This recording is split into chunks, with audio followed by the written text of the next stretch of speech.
Señores miembros de la comunidad universitaria del recinto de Calley y de la Universidad de Puerto Rico, señores miembros del Senado Académico y de la Junta Administrativa del recinto de Calley, señor Rivera Lemon, rector interino del recinto de Calley, señores miembros de la Junta Universitaria, señor representante del presidente Tomás Flores, señores invitados especiales, señoras y señores, pero especialmente todos mis exalumnos que están sentados.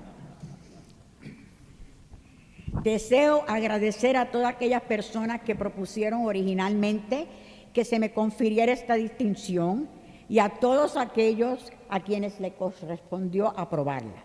Para mí tiene un significado muy especial, ya que la misma se me confiere después de haber dedicado más de 5 décadas a la enseñanza y la investigación en la biología.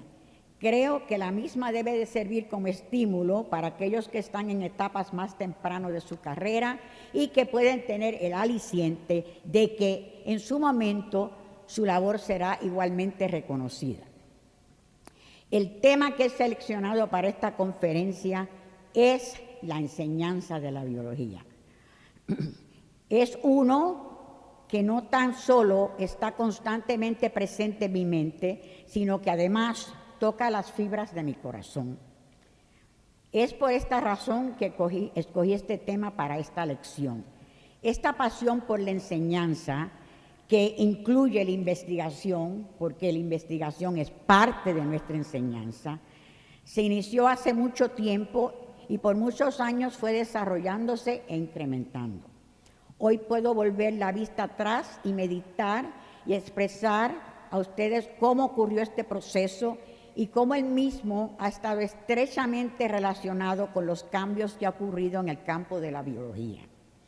Cambios que para algunos podrán parecer sorprendentes, pero para los que hemos estado laborando en este campo son meramente pasos normales en un largo caminar, que es el reto constante del estudio científico del fenómeno singular y complejo que es la vida. Vamos a empezar con la historia ahora. Comencé a enseñar biología en el 1944.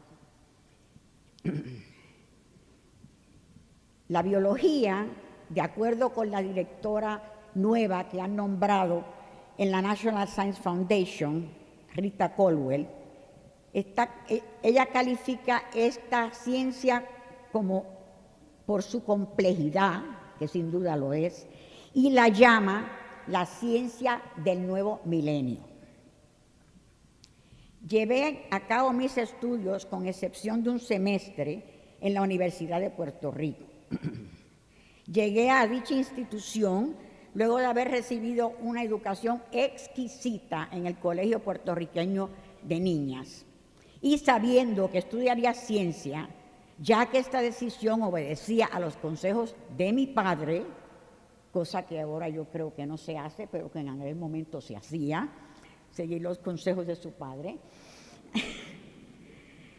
quien dirigió a sus 3 hijas hacia el estudio de las ciencias. Aunque una de mis hermanas no ha estado activa, la otra, Ileana Brás, que es miembro de la Facultad de Química del recinto de Mayagüez de nuestra institución. Al llegar a la universidad, me dirigí al estudio de las ciencias, especialmente de la biología y la química. La enseñanza de la biología en aquellos tiempos estaba en manos de una serie de profesores que, aunque muchos no poseían el grado de doctorado, eran sumamente exigentes, no solo con los estudiantes, sino consigo mismo. La mayor parte de ellos trataban de mantenerse al día en sus respectivas ramas. Los cursos se limitaban a ofrecerse a base de conferencia y solo algunos ofrecían experiencia de laboratorio. Con excepción de fisiología y genética, los laboratorios se restringían al campo del estudio descriptivo de los organismos, sus formas y estructuras, ya bien utilizando laminillas, especímenes preservados y algunas veces dibujos.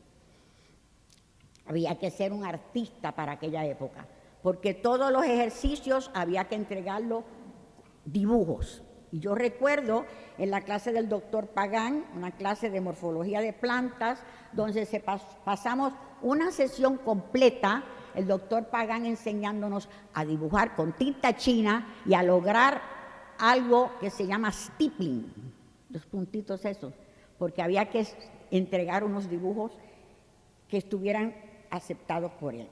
Pero era así que se enseñaba la biología. Tuve la oportunidad de asistir a la Universidad de Texas durante el segundo semestre de mi segundo año, ya que mi padre fue profesor visitante en esa universidad, y ver que aquí se estaba haciendo lo mismo que estaban allá. Así que no nos estaban dando una educación de un calibre inferior, sino que nos educaban muy bien. Algo que sí recuerdo era la elegancia y la dedicación que tenían muchos profesores al conducir su clase. Eso creo que es una lección muy importante. Llegué al cuarto año graduando de bachillerato de Ciencias Naturales con concentración en Biología y casi otra en Química.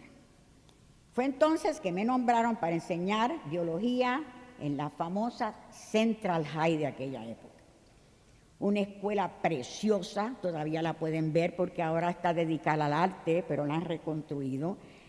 La escuela tenía una matrícula selecta y ni hablar de la facultad. Tenían unos superiores internos en las distintas materias y yo tuve la suerte que tuve una persona que se llamaba Bolín Herrera, que tenía una maestría de ciencias en la Universidad de Nueva York, que supervisaba las ciencias. Fueron 3 años que jamás olvidaré. Supervisaba las ciencias para todo el sistema educativo, una persona que se llamaba María Antonia Ruiz, quien se mantenía al día en movimientos pedagógicos y quien estaba abierta a la experimentación. Tuve la suerte de que fue seleccionada por ella para experimentar un nuevo método llamado Student Teacher Planning Method. Dicho método le daba participación activa a los estudiantes, no solo en la planificación, sino en la selección de los recursos educativos para lograr los objetivos de las unidades. Fue esa la experiencia que me estimuló a conducir el entrenamiento, y todavía lo hago, exclusivamente mediante la interacción. Me di cuenta del interés, del entusiasmo, de la responsabilidad que fomentaba la educación interactiva, y desde entonces jamás he conducido un curso dictando conferencias. Enseñé biología por un periodo de 3 años en la Central, años que recuerdo con mucho cariño. Tuve en la Central estudiantes excepcionales, uno que posiblemente todos conocen ustedes, el doctor Gaspar Encarnación, que ha hecho una labor muy linda recientemente. La Central era una escuela excepcional, donde se estaba llevando a cabo una labor educativa extraordinaria. Imagínense que entre las actividades que se llevaban a cabo estaban las representaciones de las operetas de Gilbert y Sullivan, y hasta presentaron la flauta mágica en una ocasión. Fue al final de esos años que decidimos, yo me había casado entonces con Gustavo Candela, irnos a la Universidad de Minnesota para proseguir los estudios graduados. Gustavo se decidió a favor de la ecología y yo, aunque la química me atraía, decidí estudiar biología en sus aspectos dinámicos, o sea, la fisiología. Para aquella época se hablaba de morfólogo, de fisiólogo, como si no tuvieran ninguna relación uno con el otro.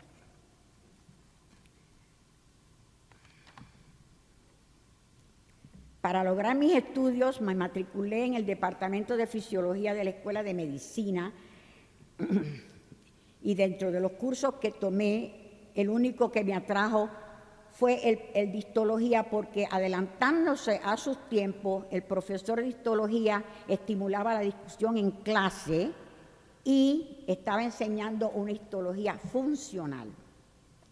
Pero en aquellos tiempos llegó al departamento de zoología el profesor Bert Steinbach, quien estaba preparado en el área nueva que se llamaba fisiología celular.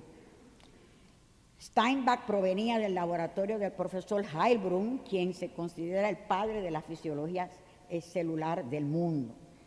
Así que decidí cambiar de departamento, pero desafortunadamente no pude concluir mis estudios debido a un episodio de fiebre reumática que me mantuvo hospitalizada por varios meses. Al regresar a Puerto Rico, me llamaron los directores del recién creado Departamento de Ciencias Biológicas dentro de la Facultad de Estudios Generales de la universidad. El doctor Ángel Quintero había visitado la Universidad de Chicago y había llegado fascinado con el programa de estudios generales de dicha institución. El programa de ciencias biológicas era realmente impresionante. El profesor Schwab, con sus compinches, como yo le decía, había hecho una magnífica selección de una serie de lecturas que mostraban el pensamiento, la idiosincrasia, la originalidad y el uso de recursos por diversos biólogos que habían hecho contribuciones de impacto en la biología. En algunos casos habían logrado compilar una serie de lecturas dirigidas a un objetivo común. Se asumía que el profesor a cargo de los cursos utilizaría las lecturas para despertar en el estudiante el análisis, el pensamiento crítico, en fin, un experimento más de la enseñanza interactiva de la cual yo soy un fiel creyente. El problema que tienen programas como estos es que requieren profesores que crean en ese tipo de enseñanza, que sean devotos de ese método. Y el experimento en Chicago terminó porque, de acuerdo con el doctor Schwab, el programa era precioso, pero los profesores no estaban llevando a cabo lo cometido, no estaban utilizando los materiales con los objetivos que se habían seleccionado. Aquí temo que ha pasado lo mismo, pero aquí en esta universidad de nosotros no estamos muy dados a evaluar y a admitir que hemos fracasado en nada. ¿No es verdad?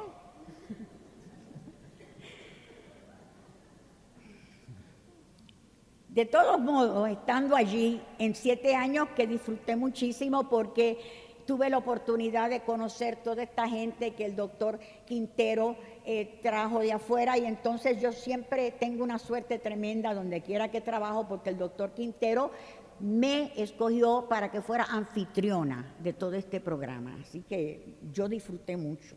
Pero de todos modos me enteré que el Departamento de Biología estaba considerando establecer un programa de maestría y decidí irme a terminar la mía en los Estados Unidos para poder participar en dicho programa. Antes de irme, tomé un curso de endocrinología con la doctora Evelina Ortiz, quien después de estar muchos años como Research Associate de la doctora Price en la Universidad de Chicago, se había incorporado a la Facultad de la Biología. El doctor Bueso la había invitado a que viniera. Ese verano para mí fue una experiencia exquisita. La endocrinología llevaba el liderato en aquellos años como ciencia dinámica e experimental. Fue el primer campo donde se habló de regulación del tipo feedback. El curso de la doctora Ortiz estaba orientado hacia la experimentación.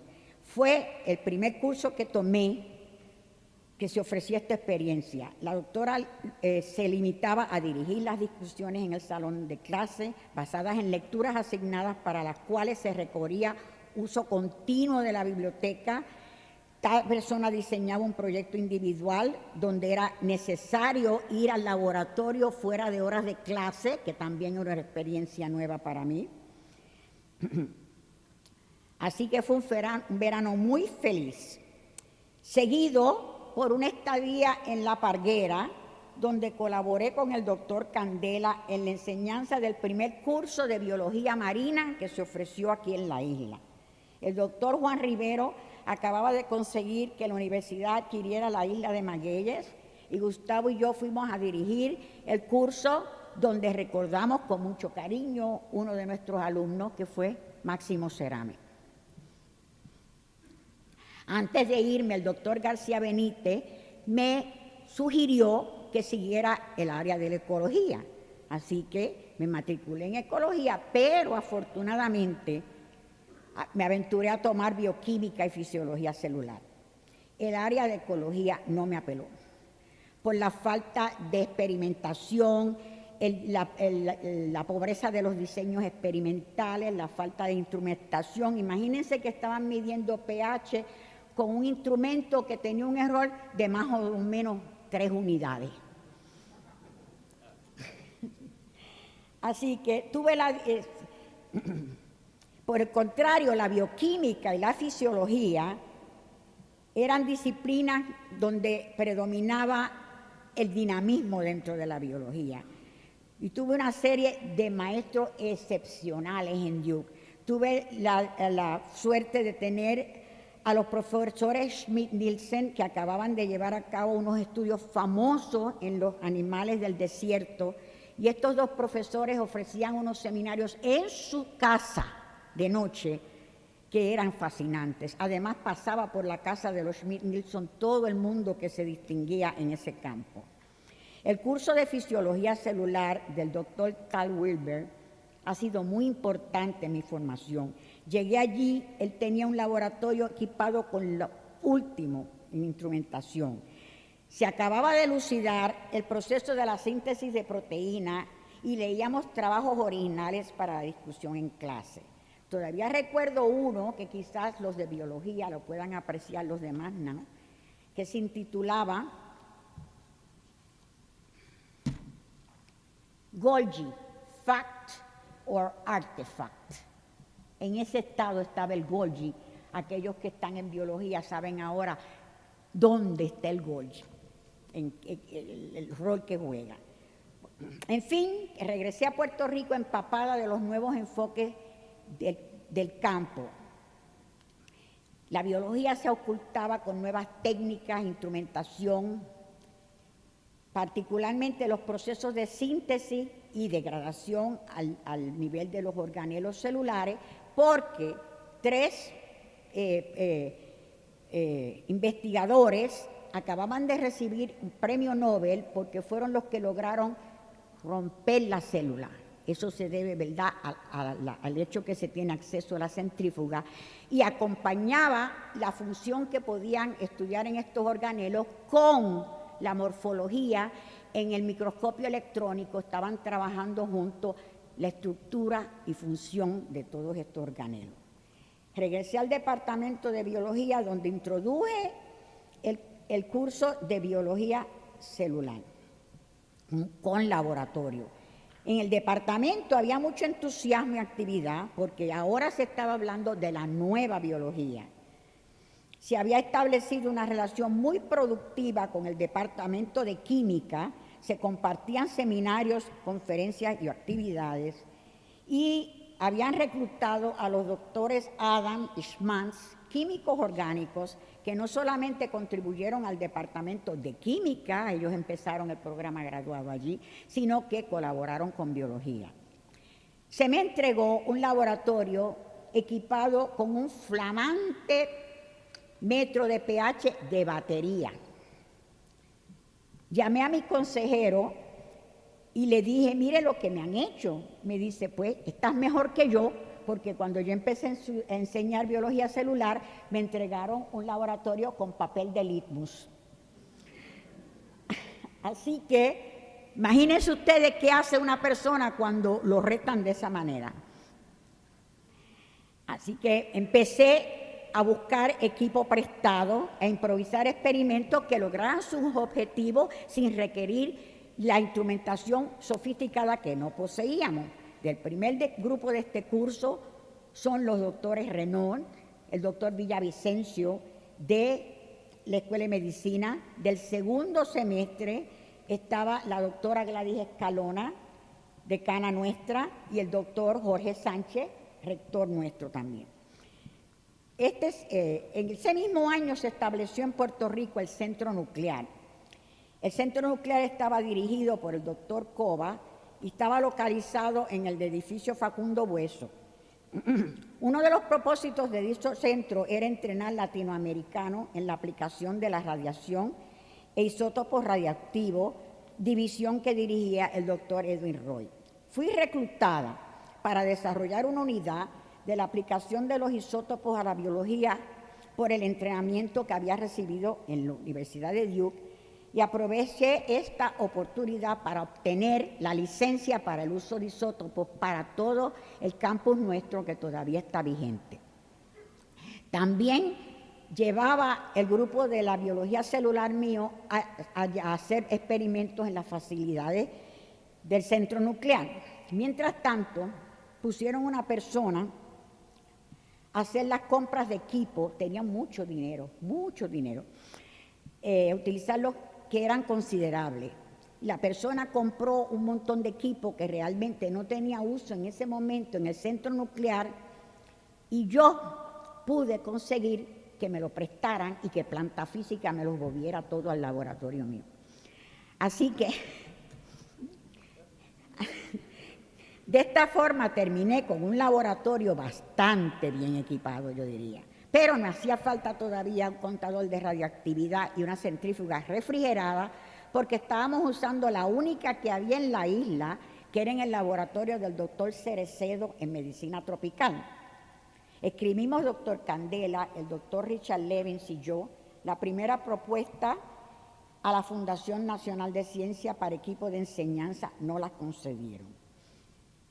El contador llegó muy bien, pero la centrífuga no aparecía. Así que le pusieron un tracer a centrífuga. Resultó que esta llegó al Instituto Politécnico en San Germán y la tenían allí guardada porque creían que era una lavadora y no sabían qué hacer con ella.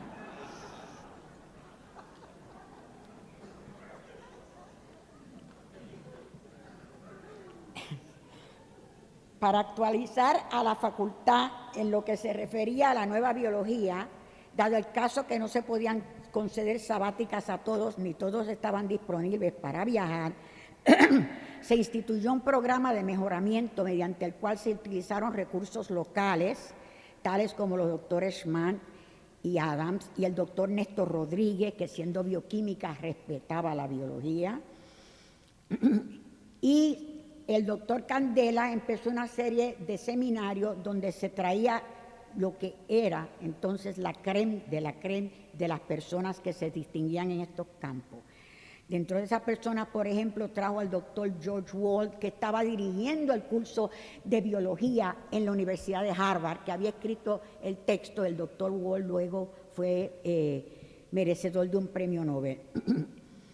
Así que también empezó a reclutar profesores que tuvieran programas de investigación. Dentro de esto recuerdo mucho el doctor Richard Levin y Harold Hitwell, que dejaron estudiantes formados.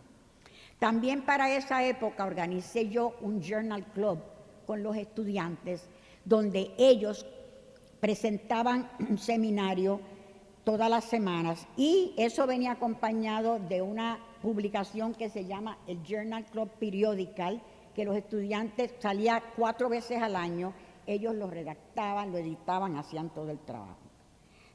Mientras tanto, fui ese verano a tomar un curso de fisiología celular en el Marine Biological Laboratory de Woods Hole, Massachusetts. Quedé fascinada. El que ha estado allí no puede otra cosa que quedar fascinado. Este es el laboratorio más antiguo de los Estados Unidos y allí fue donde surgieron el estudio contemporáneo de la biología del desarrollo, de la biología celular. Pasar un verano en Woods Hole es una experiencia única. Para este curso fui becada y durante mi estancia amplié los conocimientos en mi área, teniendo a maestros como personas como Harold Shackman. Me enseñó a mí usar una centrífuga. Ustedes no saben, pero los biólogos saben que Harold Shackman fue la autoridad máxima en el desarrollo, diseño y el uso de las centrífugas refrigeradas que nosotros usamos. Luego, el próximo verano, pude asistir a un taller de la nueva biología en Williams College, auspiciado por la National Science Foundation y especial para profesores universitarios. Mientras tanto, el doctor Alex Hollander, que dirigía el Laboratorio Nacional de Oak Ridge, vino a Puerto Rico y sugirió que ofreciéramos para compensar el factor de aislamiento unos cursos para enriquecer el currículo de la maestría con facultad importada.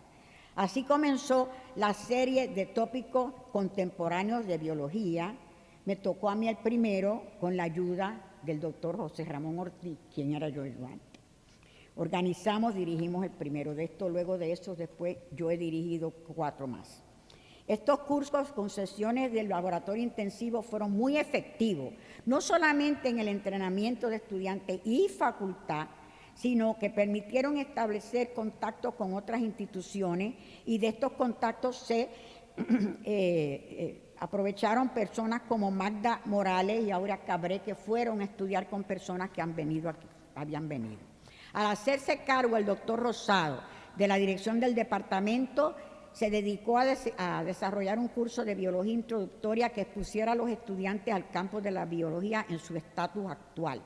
Para ello recurrió a los recursos de comunicación al momento disponible, se grabaron conferencias y se ofrecía un laboratorio abierto todo el tiempo donde se incorporaron todas las técnicas y la biología analítica. Eso se hizo en muchas universidades y no se está haciendo por 2 razones. Primero, porque no se consigue el personal para atender ese tipo de cursos y segundo, porque es un curso muy costoso. Como ya veía la necesidad de establecer nuestro programa doctoral, me decidí ir a tomar mi grado. No pude volver a Duke, ya que me tuve que llevar mis 2 hijas, y la ciudad de Durham no es realmente un sitio donde se pueden conseguir muchas facilidades y ayudas, pero en una reunión de la Sociedad Americana de Biología Celular se me acercó el doctor Iverson, quien me dijo que su consejero, doctor Guisa, había venido a nuestro departamento por una semana y creía que yo debería de irme a estudiar con él porque él tenía un programa bueno y además la vida con mis 2 hijas allí era posible. Así que fui a Miami. Un día me monté en un avión, el doctor Iverson me llevó a ver las facilidades, las escuelas de los niños, las viviendas, hasta el carro lo compré ese día. Había solicitado una beca de la National Science Foundation cuando no existían programas de minoría y me la habían concedido, una beca muy buena porque la beca me suplía el sueldo que yo recibía en Puerto Rico más los gastos de viaje y los gastos de investigación. La Universidad de Miami tenía bajo los auspicios del NIH un programa doctoral en biología celular, que era donde yo quería seguir. Y ellos, admitiendo que no eran del calibre de la Universidad de Duke, de donde yo venía y donde realmente fue que yo me formé, me aceptaron todo, los créditos, los idiomas que eran requisitos antes, que ya no lo son, me lo aceptaron todo. Así que llegué a Miami en 1964 y en mayo del 66 regresé a Puerto Rico con mi diploma en la mano, 2 trabajos aceptados para publicación y ese verano enseñé bioquímica en el departamento, que recuerdo que tuve a George Hiller en esa sección, pero no quiero dejar de agradecer a la comunidad cubana de Miami, sin cuyos ayudas y servicios no hubiera podido ser esto posible. En Miami estaba a cargo de los seminarios y yo tengo esa suerte que siempre me ponen en esas cosas. Logré hacer una serie de conexiones y amistades muy valiosas. Conocí allá al doctor Alberto Monroy, que dirigía el Departamento de Biología de la Universidad de Sicilia en Palermo, y en Palermo, que todavía los taxis eran coches de caballo, ese hombre había logrado establecer un departamento de desarrollo que tenía el respeto del mundo completo. Él estaba ofreciendo un programa en el verano en Woods Hole y me invitó a que fuera el verano a tomar el curso y que estuviera en el laboratorio de él.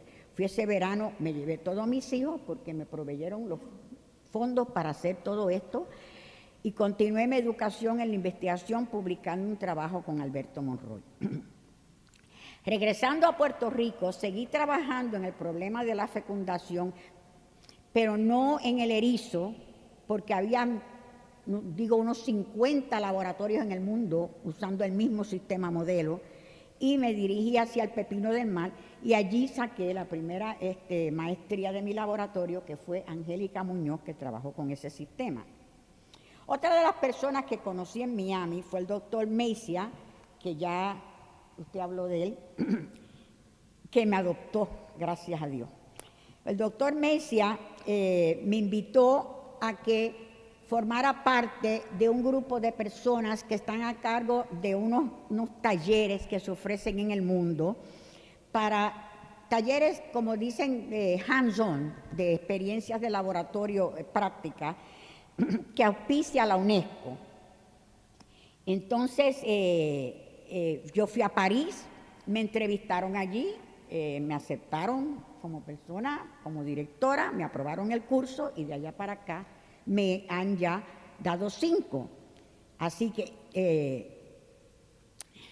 este verano realmente voy a ofrecer uno, y el que voy a ofrecer este verano ha sido porque me invitaron, porque yo no pensaba organizar más ningún curso, pero el verano pasado pude ir a Cerdeña porque falleció el doctor Meisia y tuvieron una ceremonia en su honor, y cuando yo fui allí estaba reunida el panel del UNESCO a cargo de estos cursos, y el doctor Cohen me invitó a que solicitara. Me aprobaron, el curso va a ser de genes y desarrollo y se ofrecerá en el Departamento de Biología. Este verano ya Ricardo creo que está matriculado. Sí.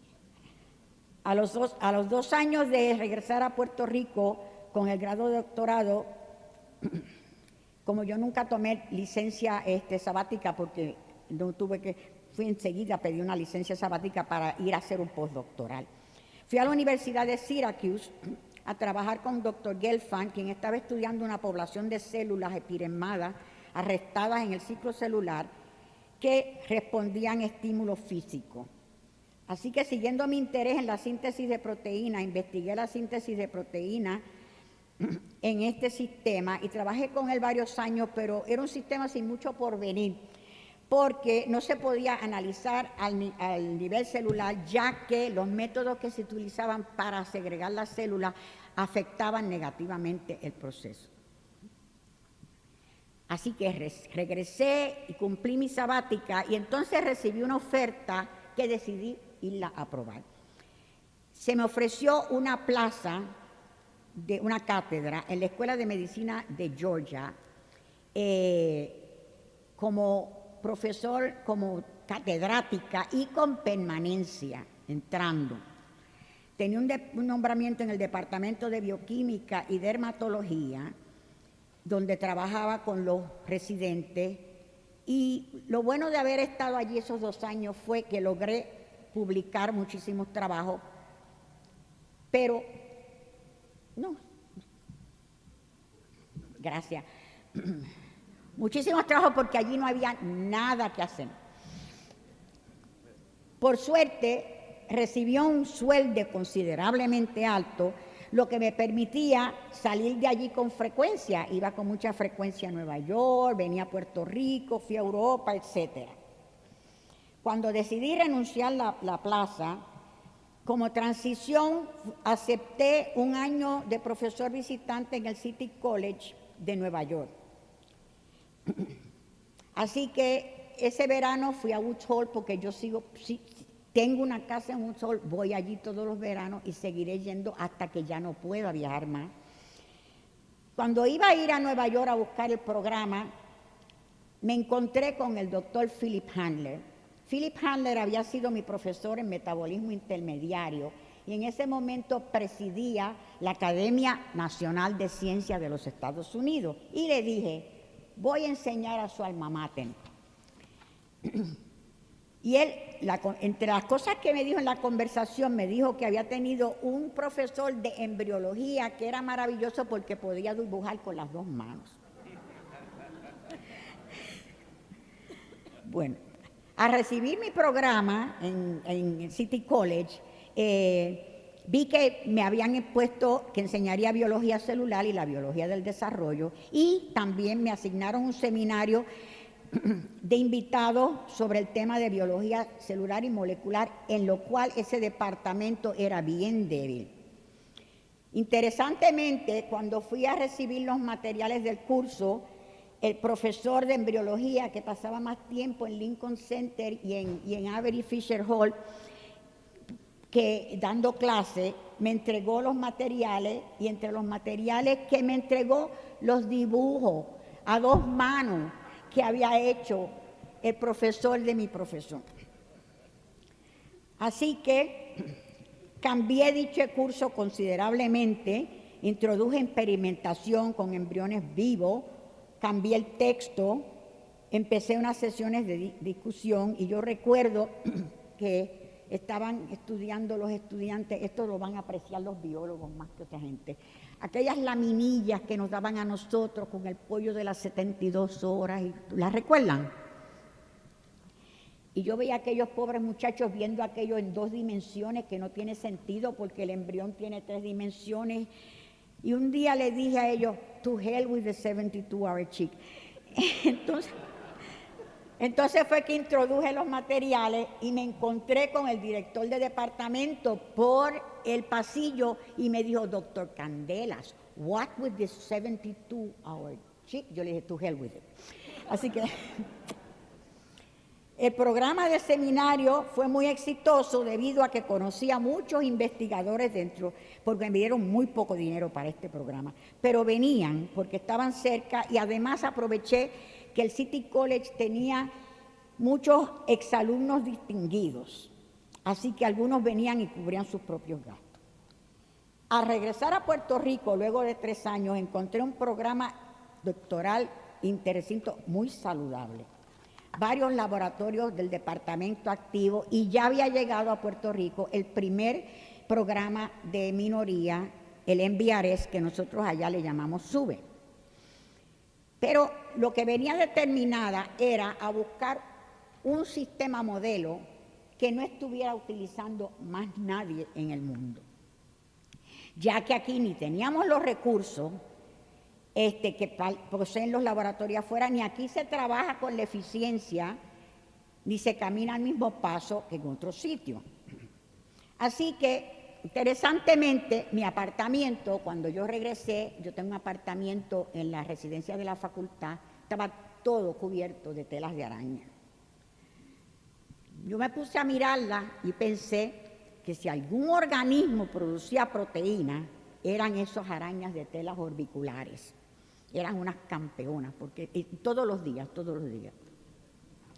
Así que me fui a la biblioteca, consulté con expertos como el doctor Platnick, que está en Nueva York, con el doctor Vélez aquí, para que me ayudaran, me orientaran en estos organismos que yo los desconocía totalmente, y decidí dirigir mis esfuerzos al proceso de la síntesis de fibrosina en las arañas orbiculares. Con fondos institucionales, inicié el trabajo con un equipo de estudiantes subgraduados y 2 de maestría.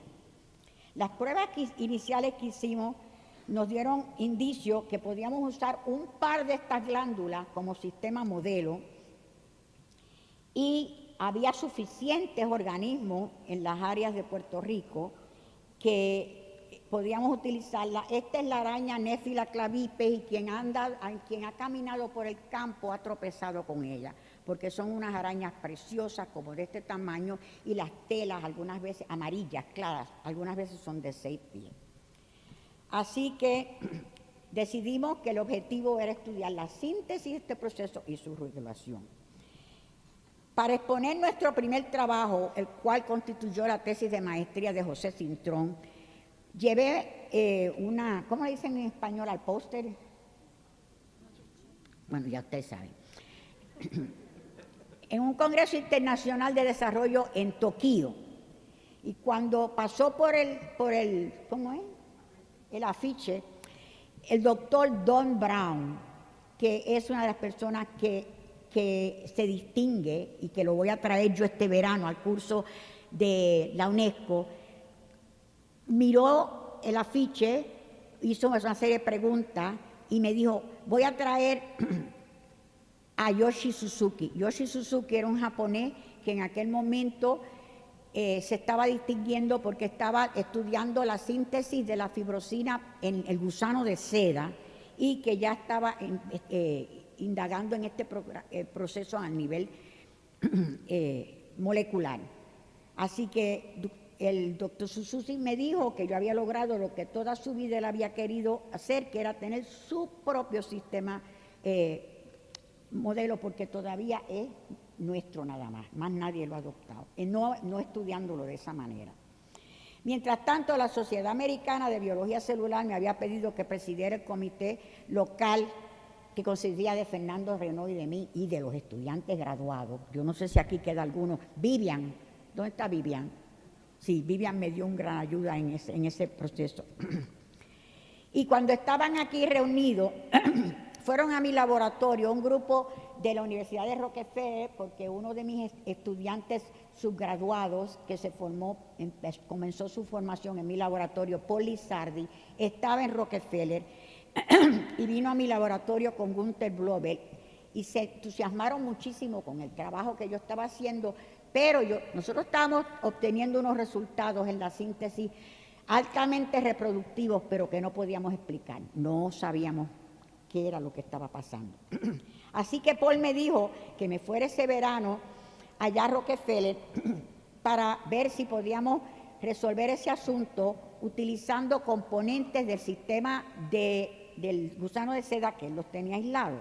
Efectivamente, se confirmó el fenómeno que estábamos viendo en un sistema libre de células que acababan ellos de desarrollar y acababa de Gunther Blobel descubrir la secuencia señal.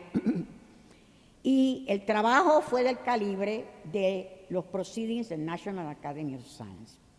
Al regresar a Puerto Rico, sometí una propuesta a la National Science Foundation y entonces ellos me estuvieron sosteniendo el trabajo por años hasta que yo decidí cambiarme al MBRS, porque el MBRS daba dinero para estudiantes y yo quería tener estudiantes.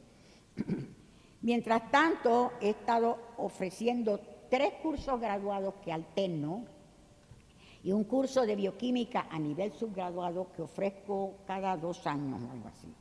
Todo esto se conduce a través de una enseñanza interactiva. Los cursos graduados se reúnen 3 horas semanales. Ahora tengo yo a Ricardo aquí en uno y he tenido otros de ustedes en ellos.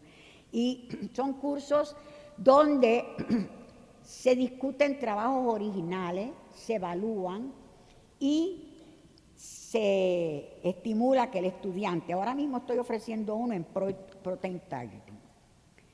Durante 5 años tuve un nombramiento como miembro del Policy Advisory Committee del Instituto Nacional de Investigación Dental, representando el campo de biología celular. Eso me ha ayudado muchísimo porque también a través de esos 5 años hice un montón de conexiones y ya yo creo que ustedes es obvio que eso es uno de mis talentos.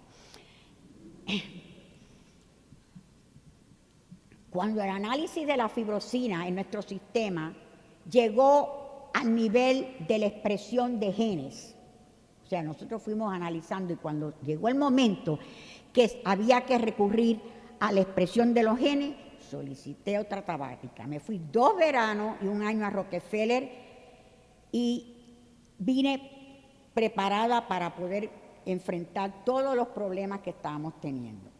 Nuestro trabajo ha conseguido invitaciones a una serie de reuniones de grupos pequeños que suelen ser mucho más provechosas que las sociedades grandes, donde asisten tropas de investigadores con sus estudiantes. Entre estos ha sido de mucho provecho las reuniones internacionales de transcripción de genes polimerasa 3 y, por ejemplo, las reuniones que cada 3 años vamos a Creta, donde se reúne un grupo de personas que trabajan en nuestra área en un pueblecito de 70 habitantes, en un monasterio precioso, y allí es donde yo he establecido mis relaciones con el investigador de Bangalore, que le contesté. Ya yo he otorgado un número considerable de maestría y doctorado, pero por mi laboratorio han pasado más de 150 subgraduados que se inician en la investigación, participando en proyectos y colaborando con los estudiantes graduados. Durante los últimos años nos hemos dedicado a algo que ya prevalece en muchas instituciones. Hemos desarrollado unos centros de recursos y esto no lo he hecho yo sola, esto lo he hecho yo con Adolfo Plazaola, sin cuya ayuda no hubiera sido posible.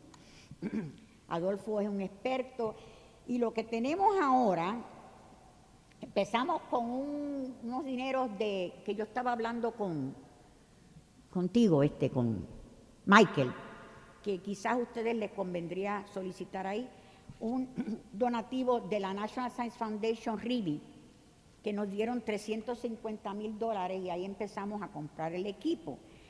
Luego, ahora estamos trabajando bajo los auspicios de lo que se llama el programa RCMI de los Institutos Nacionales de Salud.